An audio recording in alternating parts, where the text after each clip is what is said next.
Բարի գալուստ, մեր հյուրատուն, համեցեք։ Իջևանում զբոսաշրջությունը եւ մասնավորապես հյուրատնային բիզնեսը զարգացնելու նպատակով էր, որ Էմիլիան որոշեց իր տունը ձևափոխել, նորոգել ու բիզնեսով զբաղվել։ Հենց այդ բիզնես գաղափարով 2024-ին դիմեց Իմ քայլը հիմնադրամի հաջողակ կին գործարարից սկսնակ կին գործարարին նախագծին, ստացավ դրամաշնոր ու ամբողջացրեց իր բիզնեսը։ Ինձ համար սկզբում դժվար էր, գնում էինք փոքր քայլերով, սակայն դիմելով դրամաշնորի մենք ունեցանք ավելի հստակ քայլեր, ավելի մեծ ձեռքբերումներ մեր բիզնեսում։ Լիանա Մելքոնյանն էլ լորվա բնության պարգևներն է բիզնես գաղափարի վերածել, բնական խոտաբույսերի թեյագործության մեջ է մասնագիտացել։ Լիանան ևս Իմ քայլը հիմնադրամից դրամաշնոր ստացած 42 հաջողակ կանանցից է։ Լինելով բնությանը մոտ, ինձ փաթեթավորումն էլ հենց այստեղ է կատարվում եւ խոտաբույսերն են հավաքվում, չորացվում այստեղ, այնուհետեւ մի քանի խանութներում ունենք վաճառք եւ on-line տարբերակով է վաճառվում թեյերը։ Էմիլիան եւ Լիանան 42 հաջողակ կանանցից երկուսն են, որոնք Իմ քայլը հիմնադրամի եւ Հայաստանում Չինաստանի դեսպանության գործակցության արդյունքում մեկնեցին Պեկին, մասնակցելու միջազգային կրթական ծրագրի։ Ինձ զարմացրեց Չինաստանում չինացիների մաքրությունը, նրանց պատրաստակամությունը, աշխատասիրությունը, որը կարծում եմ մեր փոքր բիզնեսներում մի քիչ բացակայում է։ Սա իմ սերտիֆիկատն է, որը բերել եմ Չինաստանից։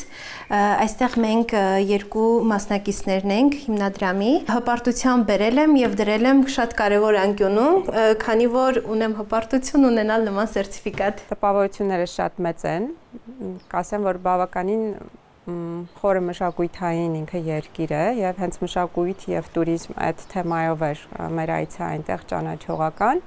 եւ նորարարությունների վերաբերյալ։ Չինաստանը հայտնի է նաեւ իր թեյերով, հիմնականում կանաչ թեյերով եւ իրենց թեյախմության գեղեցիկ ավանդույթներով, որը որ ուսումնասիրելով ես բավականին նոր մտքեր արդեն գլխումս կան, որ կարելի է հետագայում իրագործել իմ թեյերի հետ կապված։ Չինաստանում անցկացրած 2 շաբաթում Էմիլիան ու Լիանան այցելեցին մի շարք նորարարական ու մշակութային կենտրոններ, ծանոթացան Չինաստանի առևտրի զարգացման լավագույն փորձին։ Արդեն Չինաստանում ստացած գիտելիքները գործընկերներին փոխանցելու ժամանակն է։ Իմ քայլը հիմնադրամի նախաձեռնությամբ նրանք հանդիպեցին ծրագրի շահառու շուրջ 30 հաջողակ կանանց հետ։ Հիմնադրամը չի սահմանափակվիր դրամաշնորհներ տալով։ Հիմնադրամը միշտ կհետևի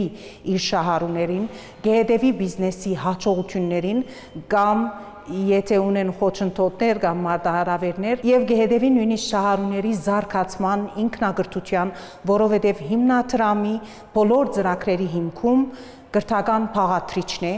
եւ ինքնագրթությունը։ Կրթական ծրագրին մասնակցած շահառուները սահիկաշար էին պատրաստել, ընկերներին ներկայացրին իրենց բոլոր այցելությունները, դասընթացները, տպավորությունները։ Այսպես ծրագրի մյուս շահառուները եւս կկարողանան չինական փորձը կիրառել իրենց բիզնեսներում։ Շատ լավ տպավորություն ունեմ, որ գնացել են,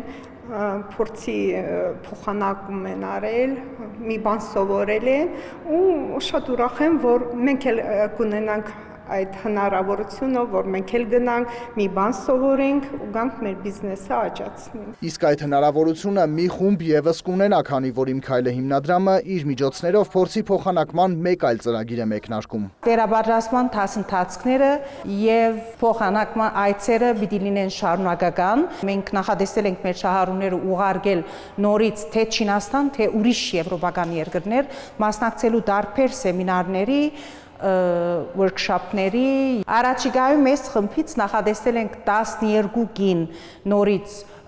ուղարկել Չինաստան, համագործակցաբար All China Women Federation-ի հետ, որ ամենամեծ հիմնադրամն է